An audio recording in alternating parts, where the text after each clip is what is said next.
10, 9, 8, 7, 6, 5, 4, 3. Enjoy. Yes, likewise.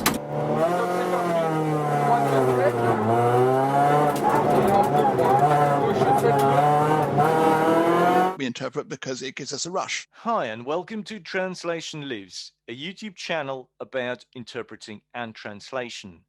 Today, we talk to Chris Guichot de Fortis, a professional interpreter working at one of the international organizations in Brussels, a trainer and a man of many hobbies. Перевод жив. Thank you for joining us. Could you tell us about the first steps in your career? Was it a gradual induction or baptism by fire with a lot of stress?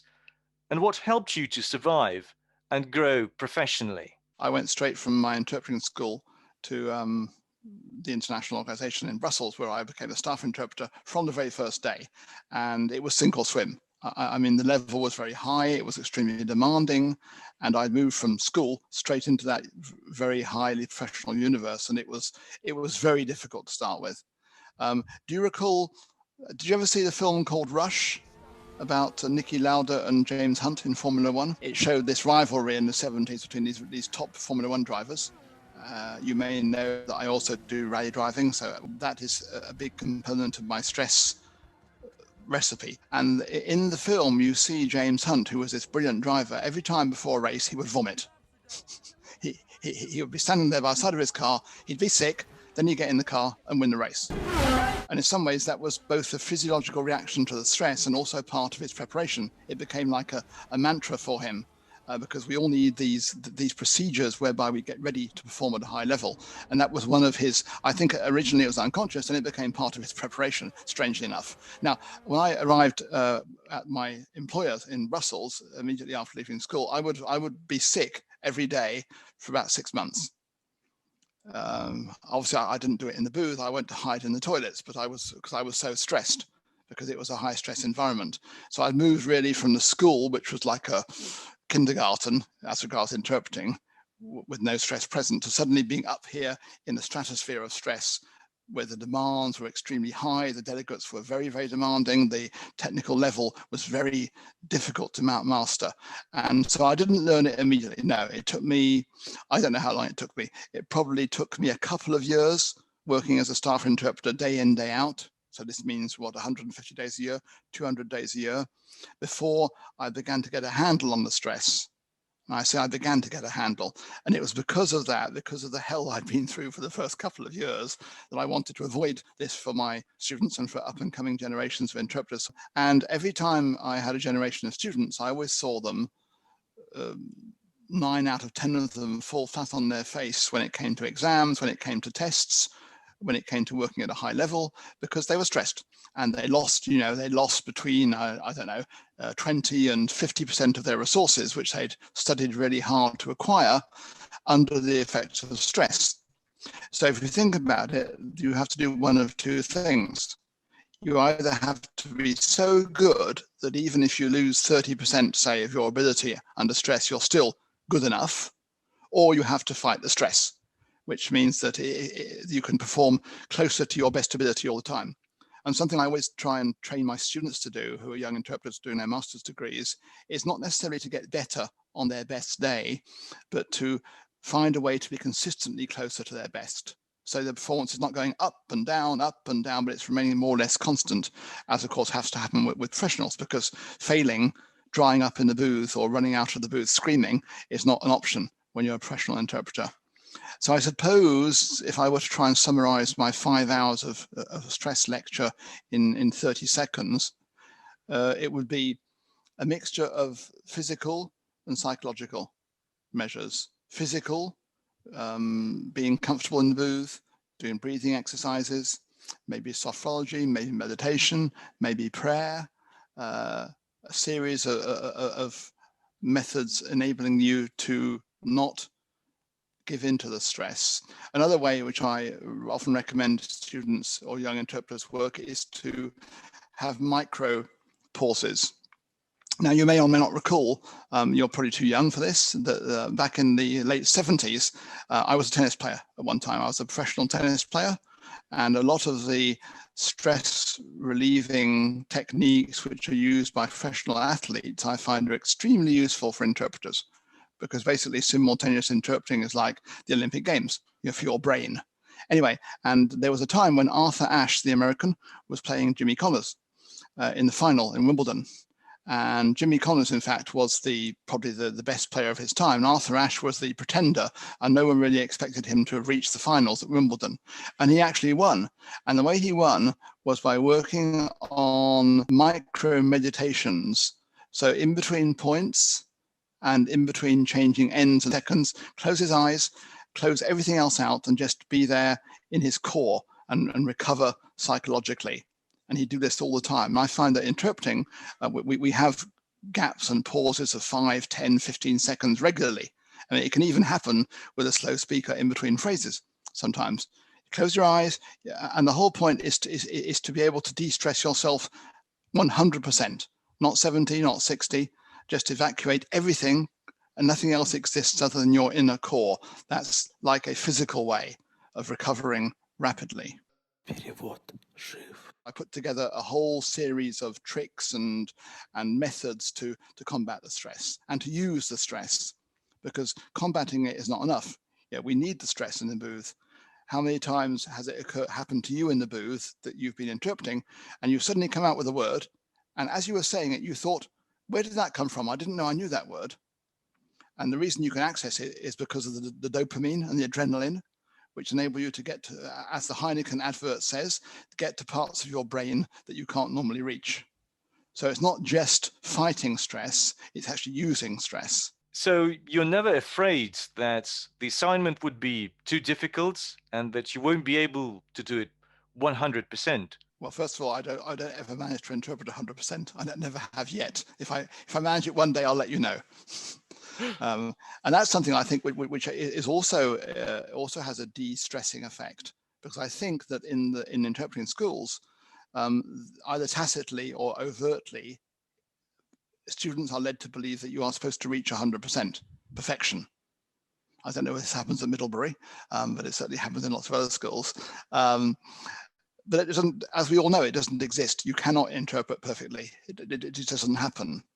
But I find personally what is a massive rampart against stress is knowing that you've done it in the past. There's a book by Lee Child in which the character says being afraid of an achievable thing is illogical. So something which you've done in the past, there's no reason why you can't do it again. So as long as you've managed to interpret satisfactorily at least once, you need to hang on to that memory. And then the more times you interpret satisfactorily, every time you're confronted with a situation which is causing you fear and stress, you say, I've done it before. There's no reason why I can't do it again.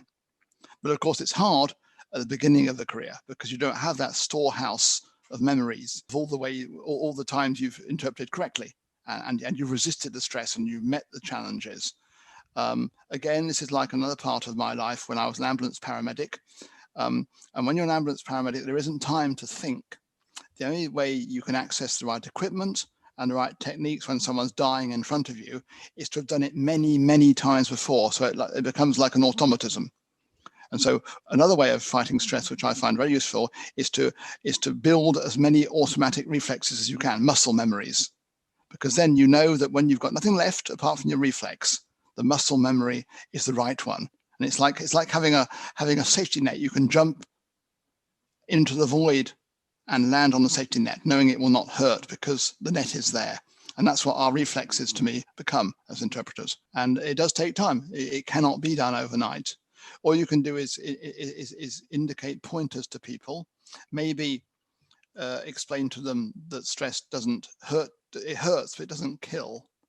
And then maybe also work with them. I'm a great believer in actually working with my students, literally in a physical or in a virtual booth, working with them, showing them rather than explaining.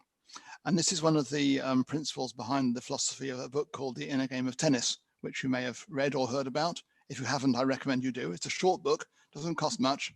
And it was one of the personal coaching icons in the 70s. And there, the author Timothy Galway, he talks about the fact that you have to get out of your own way and allow the part of you that knows how to do what you want to do to get on with it and stop criticizing yourself. He speaks about there being two players. There's a player that criticizes and a player that actually gets the job done. And we spend a lot of our time criticizing ourselves, our own performance, rather than just getting out of our own way and letting the instincts take over. But the instincts, of course, have to be built, and you cannot build instincts from scratch. It does take time. So you're entirely right.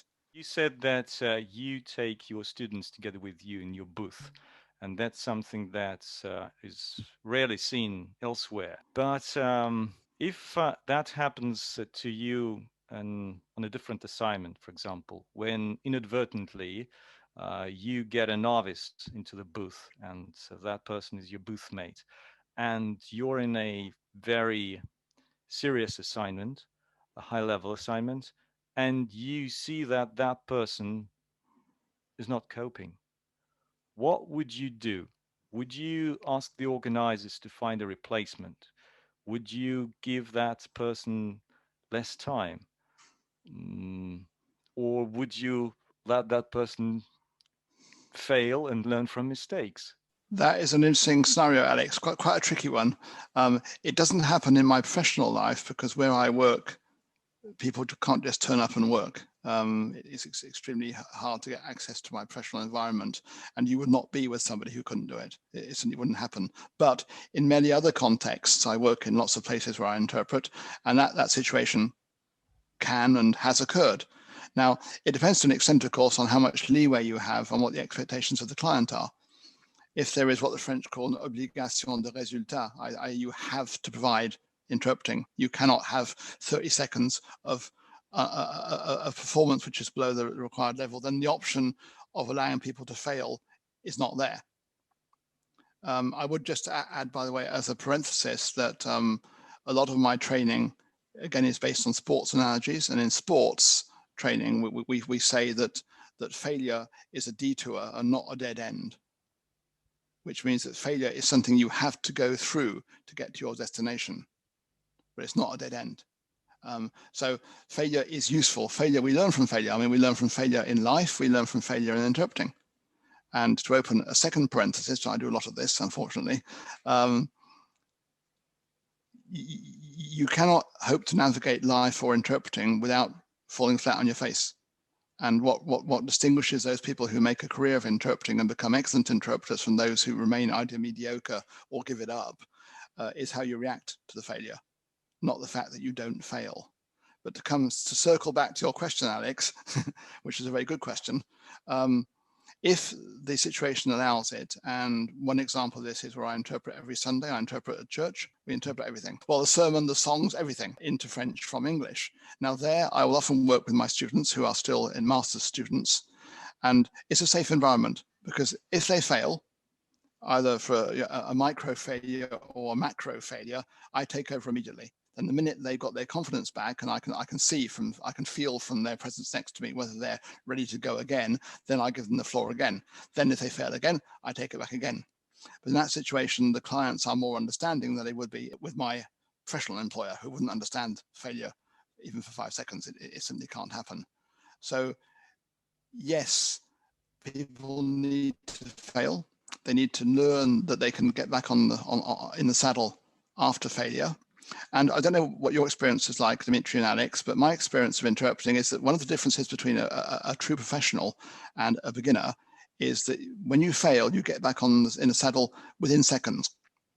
You might miss 5 seconds, you might miss 10 seconds, but you don't have a bad half hour because that can't happen. And you get back on again immediately.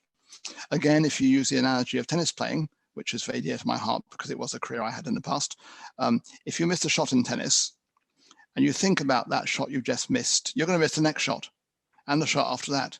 So you simply cannot afford to let the failure, the failure or the partial failure drag you down, because it will damage the rest of your performance. So one thing I like to teach my students is to put behind you the inevitable times when you get it wrong and fix your eyes on the next phrase, the next idea, because it's the only way you can progress.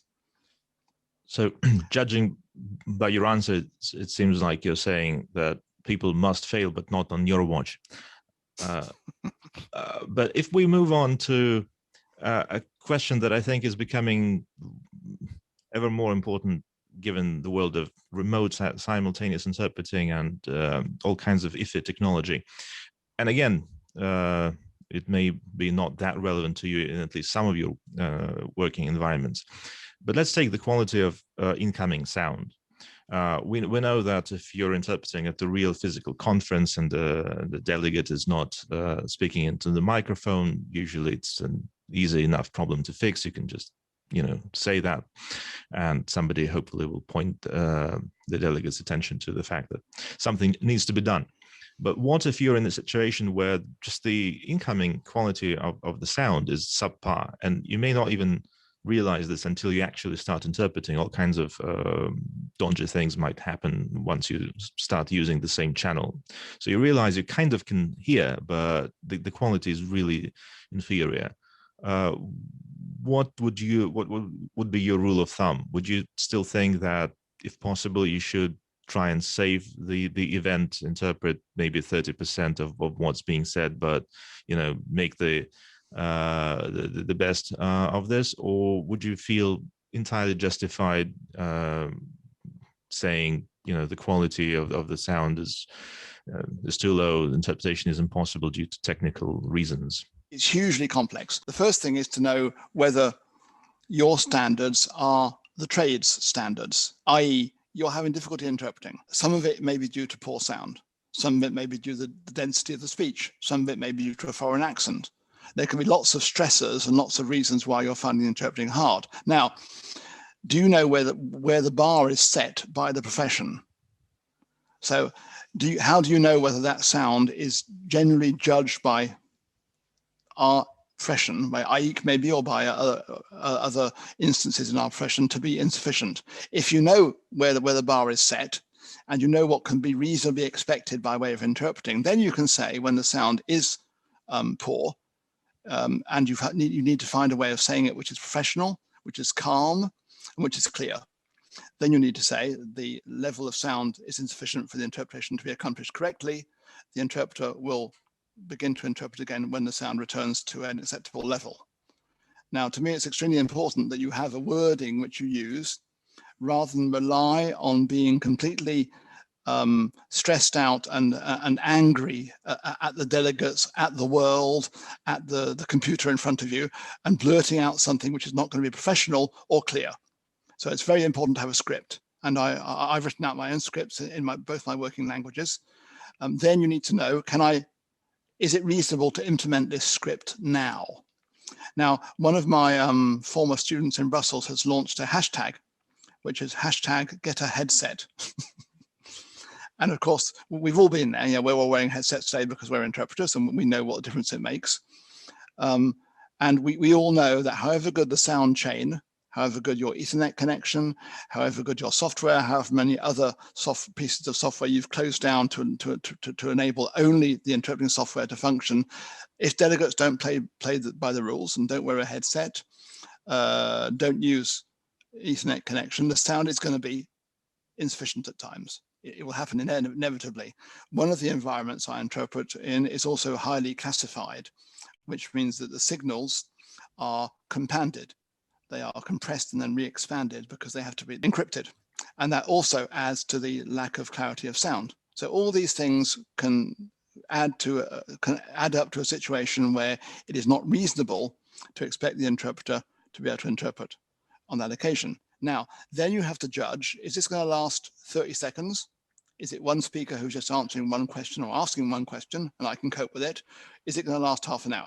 In which case it would not be reasonable either physiologically or professionally to ask me to interpret with this sound level for half an hour, and I won't do it. There's also, of course, the factor of client education, because if we as professional interpreters never actually stand up for ourselves in a constructive fashion and say, our goals are your goals. We want the communication to be effective. You want the communication to be effective. Sadly, for reason X, Y, or Z, at the moment, it is not effective.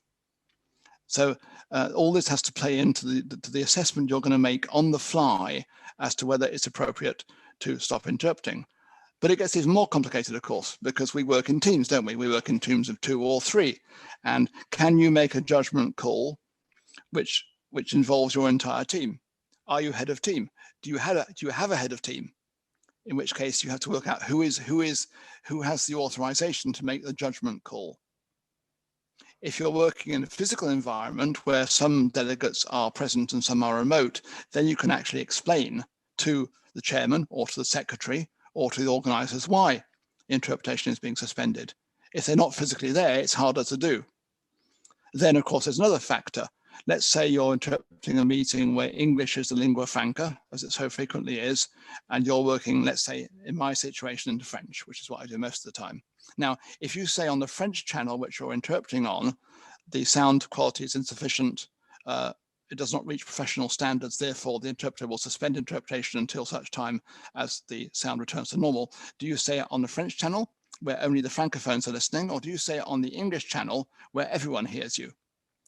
In which case, if your script is lengthy, you've already taken up 3 or 4 ideas while the speaker is still speaking, and someone who's listening to the English channel is taking in your disclaimer. So very complex. I'm not sure whether that was any sort of answer, was it? No, it was a good answer. It was. Yeah. Because sometimes we are confronted with a situation, and you mentioned being in a team when one interpreter would say, oh, no, sorry, there are technical issues with the sound, we cannot interpret, while you would still think that you could do it.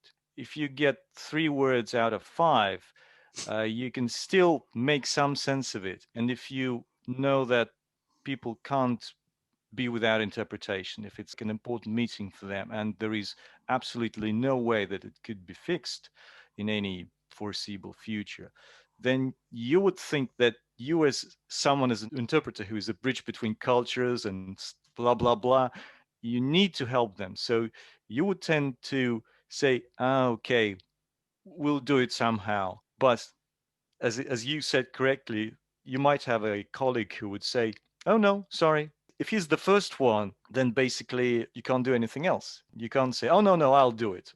So you'll just also have to say, yeah, sorry, we can't do it. Of course, you're entirely right. And that's why I premised my answer on saying you have to know as an interpreter where the standard is. What is the professional standard? Because there are all sorts of reasons why it's hard to interpret, but that doesn't mean it doesn't mean the interpretation is not possible. It may be too hard for you, but that may be your fault. Maybe you simply aren't a good enough interpreter. In which case, it could be that the sound is tipping over the whole series of things that make your interpretation difficult. The sound could be the straw that breaks the camel's back. But if you were a better interpreter, more experienced, calmer, speaking the languages better, maybe the sound would not be the over tipping factor. So it's important to know where our profession sets the standard. But you're quite right, Alex. Of course, we are programmed, are we not, to communicate? It's what we want to do. We want to communicate. We want to get the interpretation done. But there are times when it simply isn't realistic to do so, especially if you have to work the next day and the day after, and that afternoon and that evening. Maybe you could do it for 3 minutes, but could you do it for 3 hours? Now, it's very good that you're trying to break it into some categories.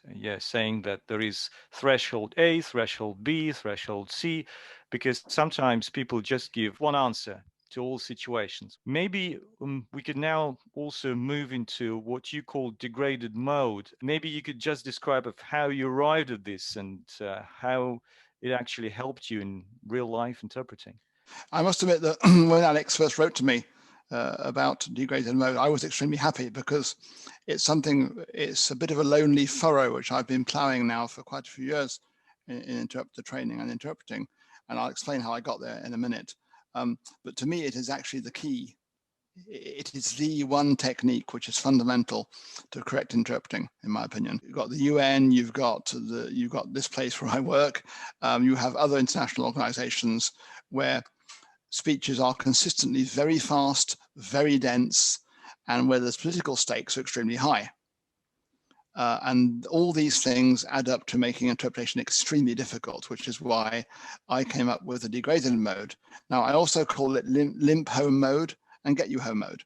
The illustration I use on the first page is a picture of the warning light you get when your car is about to break down. because as a rally driver, I'm also very much into all things automotive. And it struck me a number of years ago that the degraded mode, which is allowed in modern cars by the computerized systems which take information from a whole series of inputs around the vehicle system, allows the vehicle to continue to function, but at a lower level of performance. And I said to myself, well, that's basically what interpreters' brains are doing, because our interpreters' brains are extremely complex mechanisms which can work. You know, there can be a continuum between 0% of interpreting and 100% of interpreting, and you can situate your interpreting at all sorts of levels between the 0 and the 100, preferably getting closer to 100 more of the time. So to circle back again to what you were saying, I actually developed the mode simply as a means of survival, because coming from school, I trained in the UK in the Bath interpreting school. It was a real cold shower to arrive at my international organization employer and find this very, very difficult interpreting, which had to be done all day long, every day, where people would speak Globish, they would speak extremely fast, it would be extremely dense, often very technical, and there simply was no other way to survive as an interpreter than to apply degraded mode. Now, I didn't develop the whole concept at that stage. All I knew was that I did what I could, and then when I couldn't do any more, I didn't give up, but interpretation became insufficient in my opinion. So I thought there has to be a better way. Now, very frequently, to hark back to what Dimitri was saying, I think it's held by interpreters that as long as you say everything the speaker said, you've done your job. They say 192 words, you say 192 words, that's it. The customers can sort themselves out. But to me, I think we should aim much higher than that. I think that we are actually there to communicate. Now, you and I know, because we're all experienced interpreters here, that people on the whole don't communicate very well in international meetings, especially if they're speaking Globish. God help us. And people think they're communicating, but they're not. We know this because we're experts in communication. We sit there listening to meetings day in, day out, and we think, my God, the level of communication here is very poor. All people are doing basically is standing up on their hind legs, reading out a fast speech, and sitting down again. And then, of course, you get the standard response where the chairman says, would you mind giving us your speaking notes so we can append them to the minutes of the meeting, which is shorthand for saying we couldn't understand a word you were saying. And is that communication? No, it's not communication. And I think we owe it to the world to promote a better model. So how do you actually communicate when to say every single word the speaker is saying would not be communication? And this is even more the case. I don't know about Russian. I think Russian is probably the same. If you're working from English, which is probably the most concise language on the planet, you can say a lot of stuff in English in a short time. Now, certainly in French, which is my other working language, you have to add 30% more words, roughly. And if we're talking about technical English, we have to add 50% more words. So if I'm speaking at a rhythm of 180 words per minute, which is a fast rhythm, and I personally can manage 220, 230 without any problems at all, but it's not very easy to understand. So if you're speaking at 180 words per minute and you're reading a text which has been condensed and refined a dozen times beforehand, so there's nothing superfluous, and then the interpreter is working into Russian or into French or into Greek and is adding 30% more words, that makes 180 plus 30%, which is 235 words per minute. And it's too much. No human brain can take in 235 words per minute. It simply cannot be done. So to me, it's almost evading your responsibility as an interpreter to say, I've just said all the words. It's like getting the words thrown up in the air and let them fall down where they fall and let the delegates try and pick the words up and put them into ideas. That is not what we're about. We should do better than that. So degraded mode is actually, to me, it's the hardest technique in interpreting alongside simultaneous with text. These are the two top level, most difficult techniques. And degraded mode you can't do it simply because you can't interpret. You have to master the technique, know what it's all about, and then you apply it calmly, collectedly, and electively. I mean, you actually choose to apply it rather than applying it because you have no choice. So you don't wait for failure to arrive. You anticipate, which I say in my article, and you say, today I'm going to need degraded mode. or for this speaker, I'm going to need it, or for this speech, I'm going to need it, or for these 5 minutes, for whatever reason, I'm going to need to move into degraded mode, and you do it from the start. And obviously, the difficulty is that it entails an extra level of mental processing, because you have to say to yourself, is this thing I've just said superfluous, or is it essential to the argument? Is that word important? Can I miss this word out? Can I use a shorter word? To me, one of the best techniques for approaching degraded mode to lower the cognitive load on your customer and yourself. And I haven't said enough yet that as the English say, a rising tide floats all boats. So we all win. The interpreter is better off, and the delegates are better off, because the interpretation becomes comprehensible rather than being an avalanche of words, which is not communication. But of course, to implement the system, it requires a lot of practice, a lot of awareness, and a lot of technical skill. But if you like, the two biggest components to me of degraded mode are having a smaller time lag with the speaker, which is difficult in a B language. I recommend a time lag of not more than 2 seconds maximum. And I very frequently work with a time lag of 1 second. In fact, I was working with a student today, training them for an international organization, and they said, you actually finished several sentences before the speaker did. I said, yes, I did, because I knew what he was going to say. It was obvious. And that's also obviously a tricky part of the degraded mode anticipation. So I would say small lag and consistently using short words and short structures, which enables you to get the same idea across, saying less. Перевод жив. It seems that there are two general fashions of simultaneous interpretation, and maybe even two different types of interpreters who favor one over the other. But what's your take on it? It seems that there's the more analytical approach, where your default is that you process a lot.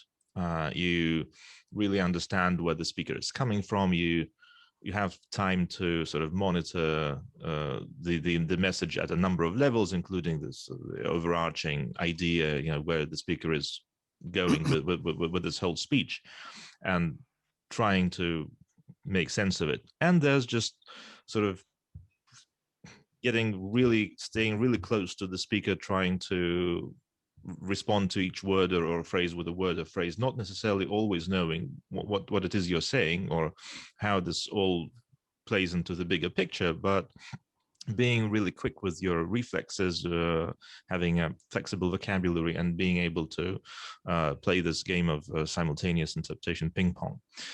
Would you agree that that's something that you've noticed about these two modes? Would you agree that one may be, for example, that where analytical interpretation is just not possible, you have to resort to just meeting words with words, and there's no other option if you're already in this situation? Or would you, for example, based on what you've been saying about degraded mode, would you say that only analytical interpretation is real interpretation, and if you're not really monitoring the message, if you're not sure of what you're saying or why, then that's something wrong, you should be doing it differently?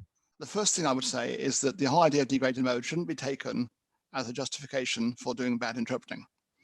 That I'm not saying at all, and I hope I make it very clear in my article that it is not an alibi for being a poor interpreter, saying I can't get this idea across, therefore I will move into degraded mode. No, the idea to me is that I could get the idea across. I could interpret every single word that comes out of the delegate's mouth, because I have the ability cognitively and linguistically to do so, but it would not be fruitful, because it would not communicate ideas to people who are depending upon me. So I choose not to do it. And again, degraded mode can't be partial interpreting. You have to get everything across, because I don't think that our mandate is to censor the original. We have to be able to get everything across. It's simply the way in which you do so, using fewer words, using shorter words, and actually using your mental abilities to process, as you said, Dimitri, the avalanche of words into something which is molded into an easily accessible message. Now, there are times, I've worked for the last 32 years in an organization where you get a mixture of very, very high level diplomacy, heads of state and government, ministerial meetings, where involving your country as well, where the political stakes can be very high and sensitivities run extremely high. And then on the other hand, an equal number of our meetings are extremely technical, where the actual content is all and the format is nothing. Whereas in diplomatic interpreting, it's often the contrary. Often the message is very, very simple. It's the way in which the message is communicated that is complex. So they require different approaches. I think when you're doing what I think, Dimitri, you're referring to as word substitution, where you're interpreting at a very, very high technical level, where you, with the best will in the world, don't understand every single parameter involved because you are not a chemist or a physicist or a cardiothoracic surgeon. Now there are times when all you can do is word substitution. I agree, and I've done this many times in my career. It's not ideal. We don't like to do it, I think, as interpreters, but there are times when it's unavoidable. Although most of the time that isn't the case. So I would say that processing interpreting, the interpreting method, Dimitri, you refer to like as processing based, is superior to simple word substitution. Now, one of the problems with young interpreters or interpreters who are not at the summit of their profession is that they have to do word substitution when with more experience they could do processing because they don't understand the ideas. They don't understand the reference points. They don't understand the context, which means all they have left are the words. But that is more a matter of bad interpreting than it is a matter of a chosen philosophy of interpreting. Now, what is your success recipe when you hear the speaker using a quote from Shakespeare or some Russian diplomat sending cryptic messages with proverbs or someone telling jokes? I think that interpreting is a wonderful art. I think it's a very complex procedure. And I also think that most of its practitioners leave a lot to be desired. And I think we should all be better interpreters, which is one of the reasons why I run the Cambridge course, because it pains me, it physically pains me to see people paying money for interpretation and then getting a substandard product in the same way in a corner and cause me to crash. I don't want a substandard, I want a good product. And I think that generally speaking, the level which we accept in our profession is too low. I think we need to aim higher and be more ambitious. Now, to come back to your idea of the Russian diplomats quoting Pushkin or whoever it might be, it seems to me that in my experience, it usually tends to be Pushkin.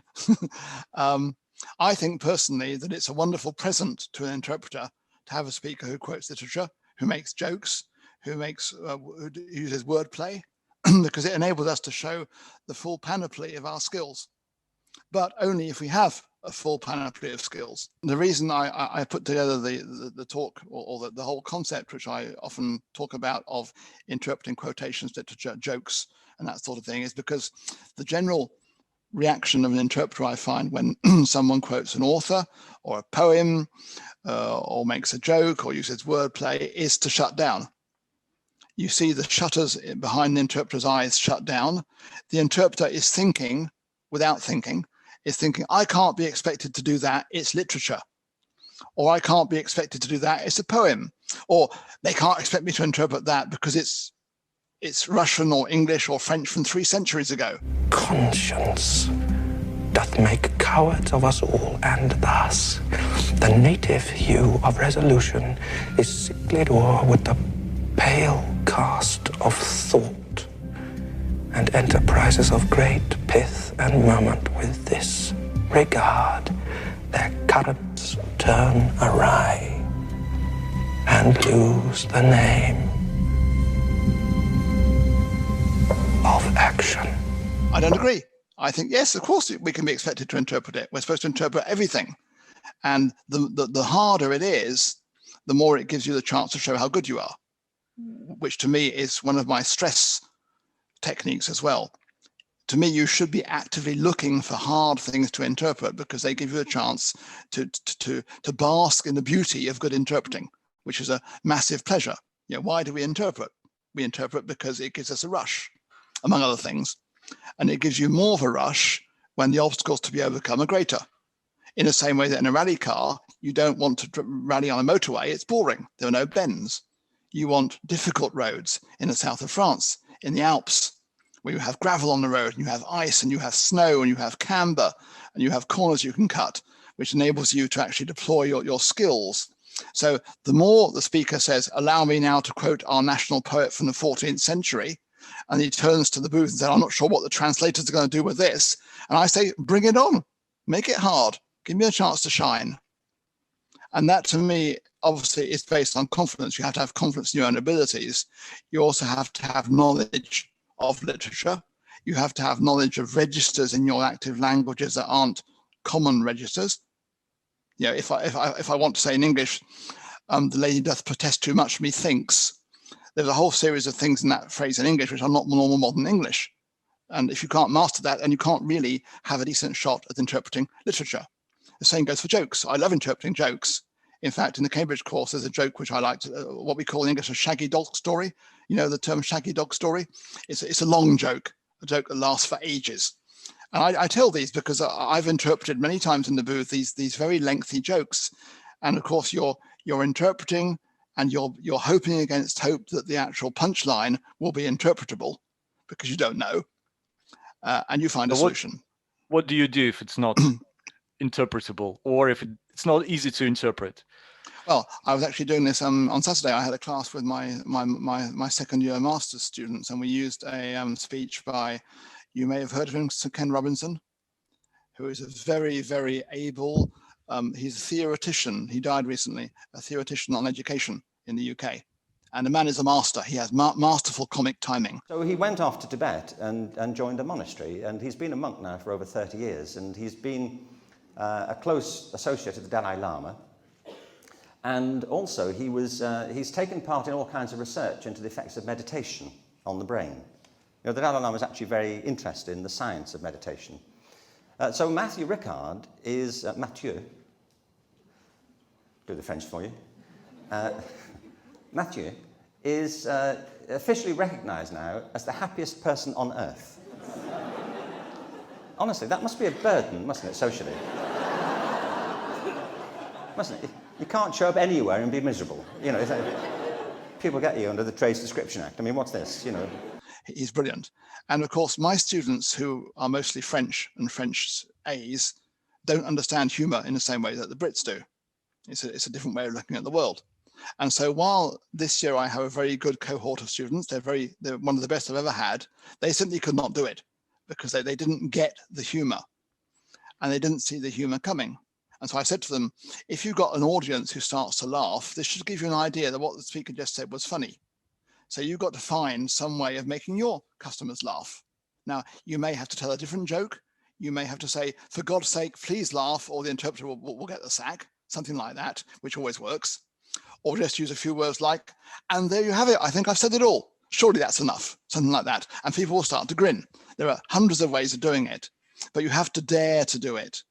And what annoys me and what I try to overcome by teaching this is that people don't even try. Now, I have no problem with interpreters not being good enough. I mean, you learn, we all learn, we get better, we hope, as our careers progress. But to me, failing to try is a sin. Now, I speak a lot at international meetings about my charity work. I work with refugees, and I like to quote Shakespeare. I like all sorts of stuff. I like the Bible. I quote it a lot. And if I quote something in a speech, I damn well want the interpreter to interpret it, because to me, it's important to me. And I think when a speaker quotes, they have all sorts of reasons for quoting. And I have an entire class on this, by the way, where I speak about the various reasons why people quote. But usually the quotation is like the major part of their speech. It's the part they love best. And if the interpreter declines to interpret it because it's too hard, or because they can't be expected to because it's literature, then they're not being interpreters. And to me, if we say to our customer, make your speech, use your language to its full, and I will interpret what you have to say, we need to do it. And if we can't do it, we should give the money back. So yeah, if you put it in simplistic terms, let's say that 20% of a speech is quotation, and you don't interpret the quotations, give back 20% of your fee. And what I try and do as a first step to help young interpreters learn to interpret, to give what I call the full fat experience of a speech, which involves all these complex literary asides and jokes and the rest of it, is to actually have a go. If you don't have a go, of course you can't do it.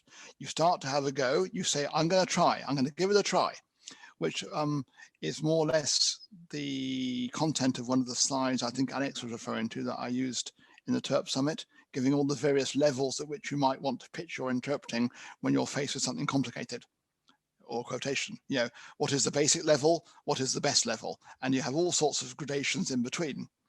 And to me, again, it's a matter of mindset. It's a matter of saying, yes, I can be expected to interpret this. It is not beyond my ability. It is also important to the speaker. Therefore, it is important to me. And if I can't do it today, I will find a way to do it tomorrow. And maybe tomorrow I'll be able to do 30% of it. And maybe in 5 years' time, I can do 100% of it. But to me, it's rather like a horse, a puissance horse, show jumping, you know, coming up to an obstacle and stopping and refusing to try and jump the obstacle. If we refuse to try, we'll never develop.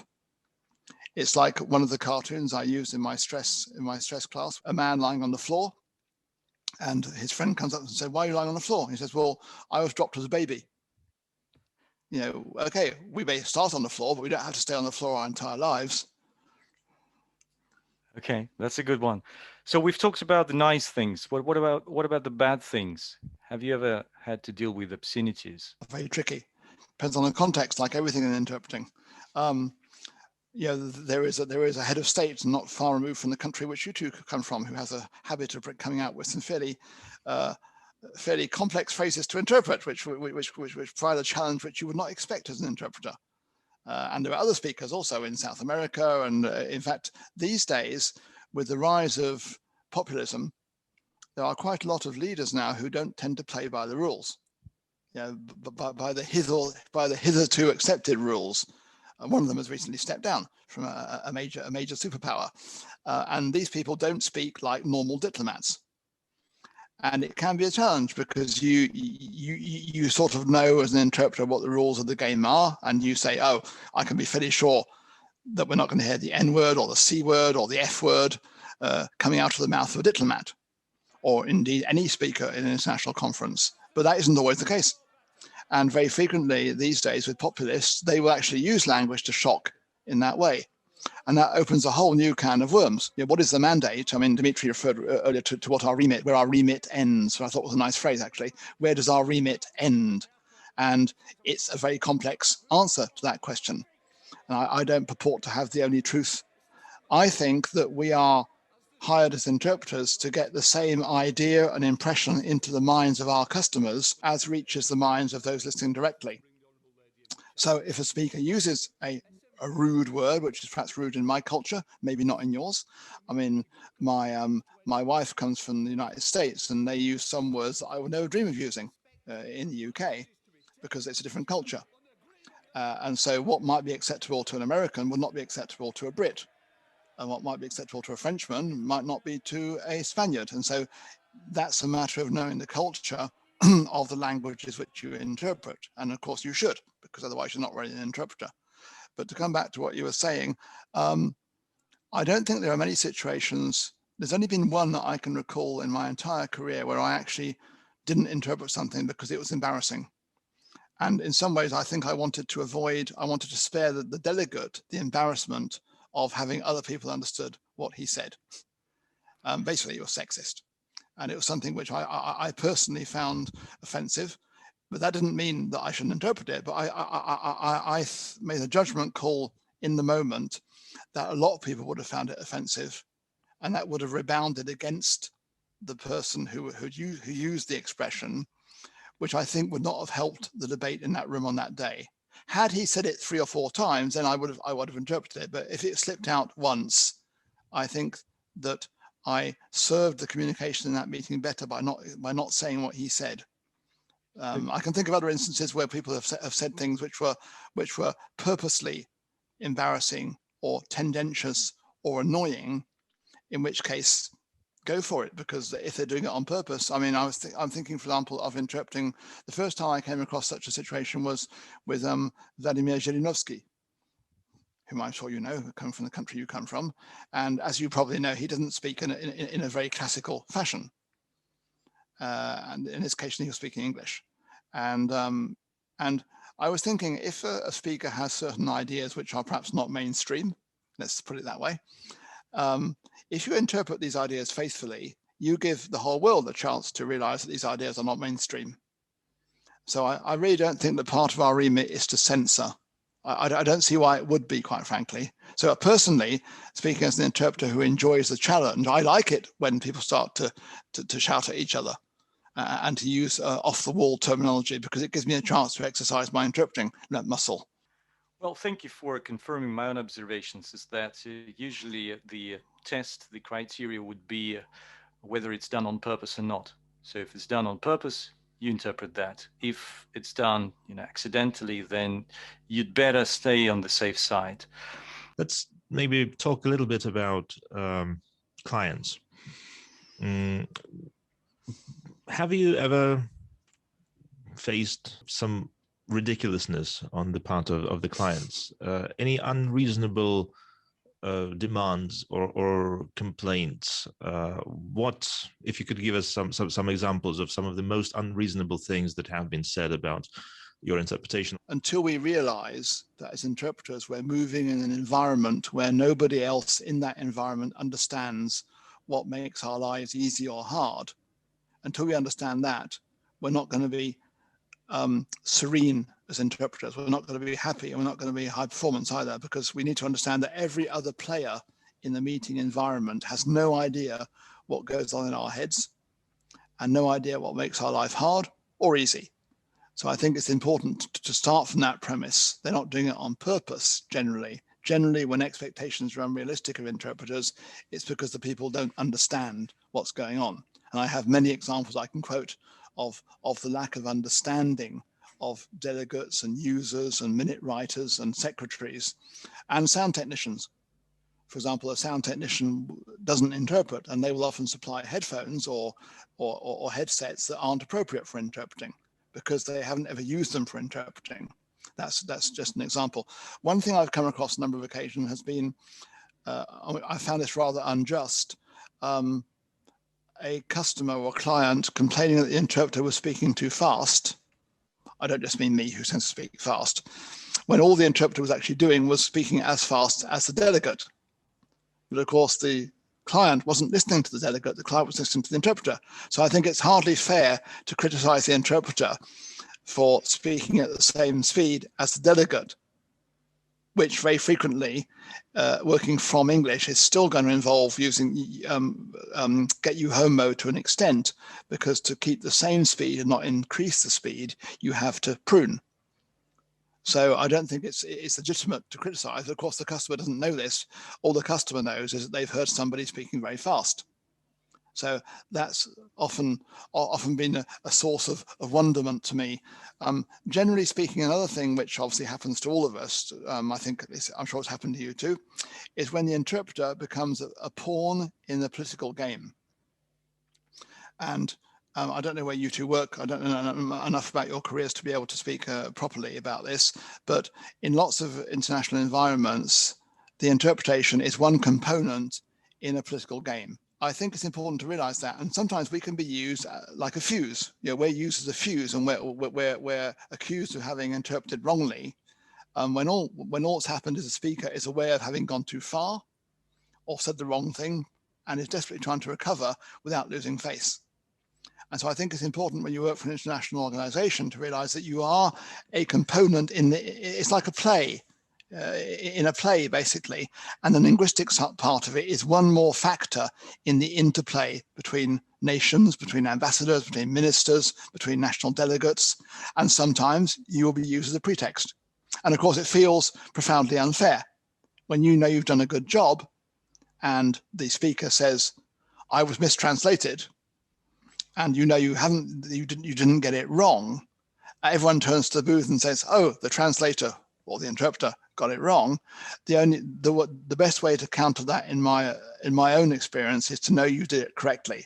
Now, if it goes further and there is a whole case made of this, and then everyone has to listen to the recordings of the interpretation, then you can be either validated or not validated, depending on what the recording says. But to me, it's a matter of understanding that we are part of a game at certain levels of interpreting. And that is not something which is against nature. It's just part of the process. And you shouldn't take it personally when a delegate will resort to that alibi to save their own skin. That was the first thing I learned on day one in this profession. I was made the scapegoat, and I was told about that at the end of the day. So I learned it the hard way. Okay, we talked about the worst, the most ridiculous things, but maybe you can recall, some unexpected praise that you've ever received from your customers or audience that came out of the blue. Or maybe you received a round of applause. I suppose it depends a lot on context, because as I'm sure both of you are aware, when you work in an international organization, the interpretation is rather like hot and cold running water. They turn on the tap and they expect the water to come out of it. People don't think about the process of getting that water to the tap. It's you as the French say, you're part of the furniture. And their praise tends to be, if you get praise, it can often be routine. It's part of what a chairman will say to thank the interpreters. Doesn't matter whether they listen to the interpreters, they're going to thank you, which is nice, but we know it doesn't mean anything because it doesn't come from a place of knowledge. It's just part of protocol. One of the students once in a Cambridge course, in her final analysis of the course, said, "You taught me two indispensable things, which is arrogance and humility." And I think we need a very big dose of both. As regards praise, I think if you get praise, it's obviously wonderful to bask in the praise, but to an extent, you shouldn't make interpreting about yourself, because if we do that, it means that we're misplacing our place in a meeting environment. I think we're a component of the meeting, but it's not about us, of course. And we all know that interpreters who become interpreters because they want to become close to the seat of power or to spend time with important people tend to be unhappy interpreters. So I think it's very healthy to always remember your place in the meeting environment. And when you get praise, to be happy, but not to say to yourself, oh, it's all about me, because the meeting is never all about us. I think that when you get criticized, the same can hold true. You can say to yourself, well, it's not about me. I am one of the tools in this meeting environment. The fact that I was criticized is undesirable, but it doesn't really matter that much. One thing I push my students to do is not to take criticism or praise personally, and to imagine that they're wearing a superhero costume. So when you interpret, you put on your superhero costume, you go into the booth, or you go and stand on the stage, and you do the interpreting. And then the brickbats or the bouquets of flowers, which get thrown at you afterwards, are thrown at that persona and not you. And I think that's a very good way with young interpreters, for example, to be able to differentiate the personal from the professional. Because we all know, do we not, that you tend to invest a lot in your interpretation. That's what we do as interpreters. We invest. It's what we are. It's who we are to an extent. But that can have a very nasty downside in that when the interpretation gets criticized negatively, we feel that we're being criticized as people. And so to me, the idea of putting on the superhero costume and then taking it off again when you get back into civilian life at the end of your interpreting can be very useful psychologically. You've mentioned the word, you've used the word humility, and that was another thing that we meant to ask you about. Could you think of maybe one of the most humiliating mistakes that you've made? Let's put it this way, not necessarily a humiliating mistakes, but something that you think that you should have done differently professionally, where you failed or maybe were on the verge of failure, which taught you something and made you change something in the way you work, in the way you prepare, or in the way you communicate with your colleagues. So some, teaching moment that came the hard way. I suppose if we're limiting it to teaching rather than interpreting, it's very important to clearly accept your limits and not purport to know everything. especially in today's environment where students can very quickly look up things on the internet and work out whether you're correct or not. So that's something which pushes I think to have a healthy dose of humility, realizing that it's not anybody's ability to know everything. And admitting mistakes is important in life, and it's important in interpreting. I think it's important to call yourself into question as an interpreter. That's why I like to listen to myself frequently and to ask my students for feedback on my interpreting. Usually they're too scared to give any, but I try and push them because I want to know if I'm losing it, or if I'm resting on my laurels, because we can tend to do that. So I think just like in politics, it's important to surround yourself with people who will speak truth not to power, but speak truth to the interpreter. We need feedback on our performance constantly, and we need to realize that perfection is not of this world. It certainly doesn't exist in interpreting. And that also, I think, in the training context is really important, because if we hold out some unattainable standard of perfection and say, this is what you have to reach as a young interpreter, then I think we're being uncharitable and unrealistic. And that would offend me.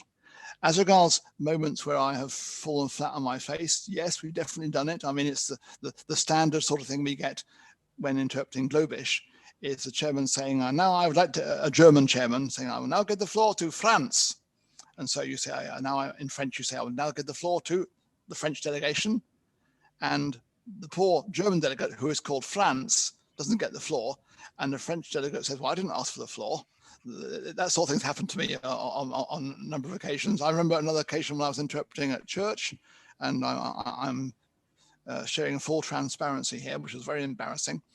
And the chair and the speaker says, and in my defense, the speaker was not an English A, it reminds me of a song from Genesis. So I'm thinking church, Genesis, Bible, okay, we're safe there. So I say it reminds me of something, of a reference in the book of Genesis. And of course, the speaker was talking about the pop group. Now, had the speaker said a Genesis song, then I might have been okay. But that was very embarrassing. But I fixed it, obviously, but the harm was done. So it happens all the time. Okay. So my final question on the booth would be, what's your practice? Do you usually stay in the booth when your shift is over to help with the numbers, with the quotes, or do you just leave, to have some leisure time, to have a cup of coffee and to talk to your colleagues out there? What's your practice? It's a bit of a minefield, because it depends on whether you're, to an extent, whether you're a staff interpreter or a freelance interpreter. It depends on whether your next contract depends on how much willing you show in your last contract. It depends on a lot of things. First of all, I would say that I spend a lot of time lecturing on teamwork in interpreting. And strangely enough, I'm sure you both experienced this too, especially Dimitri, I imagine, if he speaks regularly at Middlebury. One thing which is very hard for young interpreters is to actually take in help from the outside. Not giving help, but taking in help, because help can be a distraction. And a big component in my teaching is to put students in a real booth situation, or indeed a virtual booth situation, working with somebody, which is what I'm currently arranging for my group of students this year, where you learn to give help and to receive help. So that's a technical thing as such. I think receiving help when you're stressed out of your mind and you're already at the limit of your abilities, having that mental ability left over to take in help coming to you from your boothmate is essential, absolutely essential. And of course, a beginner needs help more than an experienced interpreter. But as regards whether you stay or leave, well, it depends on lots of things. Where I worked for 32 years as a staff interpreter, when you're working day in, day out with the same people, you know who needs help and who doesn't need help.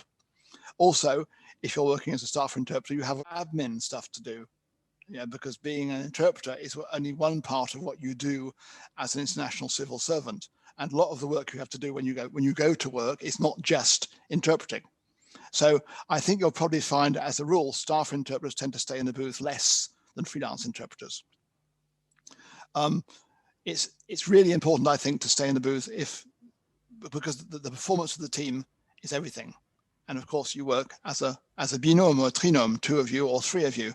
It depends also on whether you're all doing the same combination. You know, if you're working on a biactive meeting where you are all, in theory, interchangeable, you all have an A, B, B, A combination, you don't necessarily need to stay in the booth, because in case the delegate whose language you are the only one to have speaks, that's a different circumstance. In that case, obviously, you have no choice. You stay in the booth all day long. But as regards helping, it's psychologically complex, isn't it? Because some people will be offended if you offer them help. Some people are too shy to ask for help. To me, it's a matter of emotional intelligence. And so much of interpreting is a matter of empathy and emotional intelligence. Now I'd like to move on to the very technical document. That's document 8941/15 Rev 3. I'm just going to take you through the list of very practical details. I haven't got this. Have you got this one? It'll be in the pile. Starting with that very difficult issue. There's that other point as well. And okay, so here's the list for you now. I've got 4 chicken breasts, 1 pork rashers, a loo roll. Ah, no, sorry, that was the wrong list. I think if you want to be a good interpreter, you have to have a maximum amount of empathy, because that's what it entails to get into the skin of a delegate, for example, to live that delegate's experience, like method acting. So that is a matter of empathy, and the same empathy can extend to your boothmate. Does that person want help? Are they too shy to ask for it? If I give it to them, is it going to stress them even more than not giving it to them? If I point out their mistakes, as it were, by writing down the number which they just got wrong, and do I then point to it insistently to make sure they correct it? And is that simply going to stress them even further and make them lose it even more? On the other hand, is the interpreter next to me, for example, somebody with a great reputation, but who perhaps isn't as good as they like to make out and don't want any witnesses to their mistakes? So would it not be emotionally more agreeable to leave the booth so as not to be a witness of their mistakes, which they'd rather not have spoken about? Really complex, but it's something which I think is not taught enough in schools. The idea of teamwork, the idea of helping and not helping, and how do you assimilate help? How do you provide help? How do you actually make the help useful rather than it being an ego trip to show that you got something right, which the person on the mic didn't get right?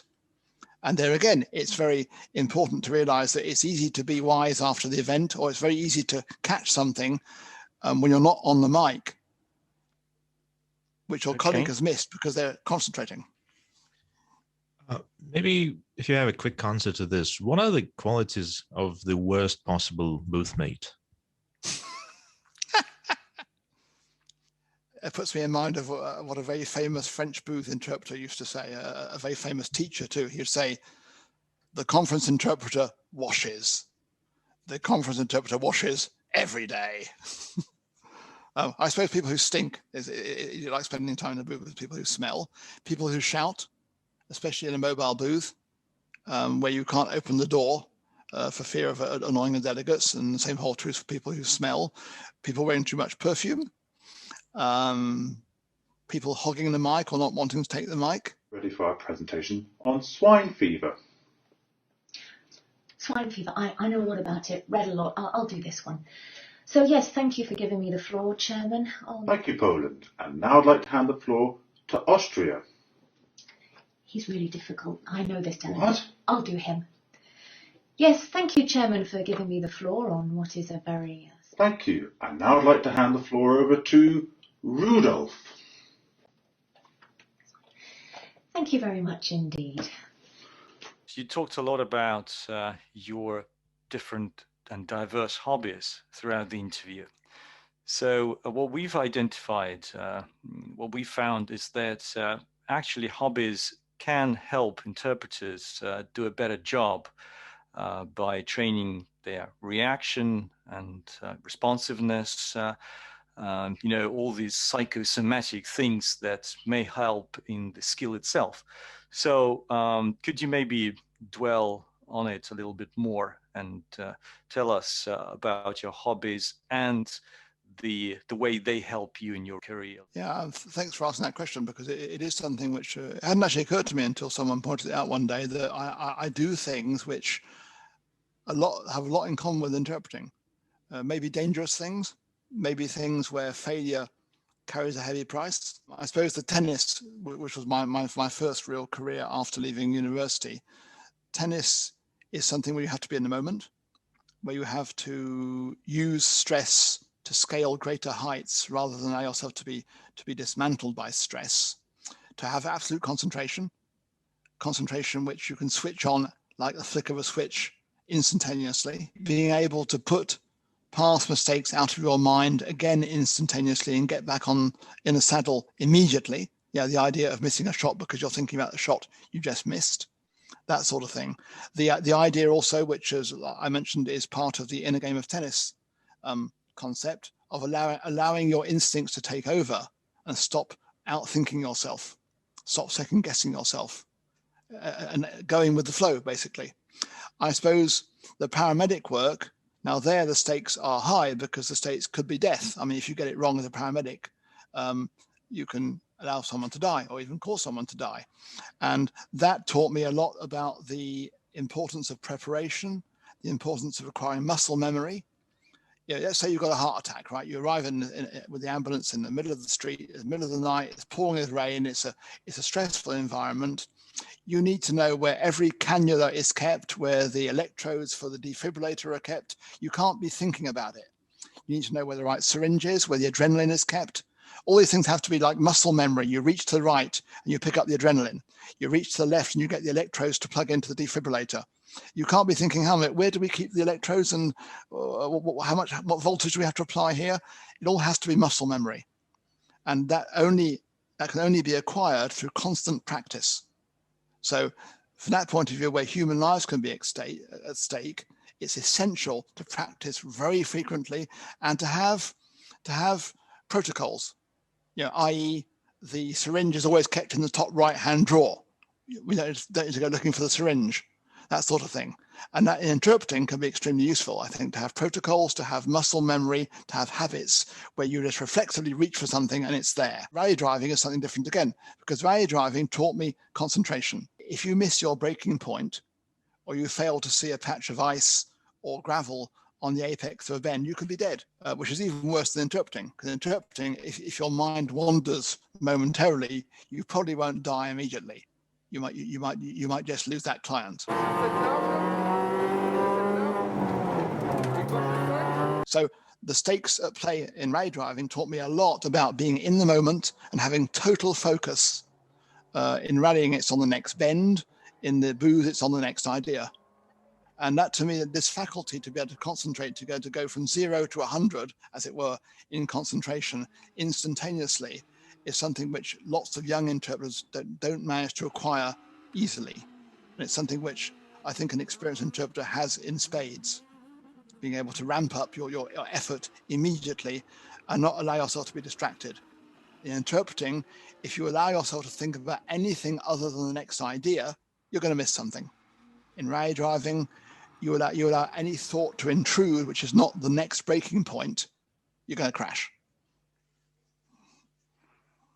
On this positive note. Перевод жив.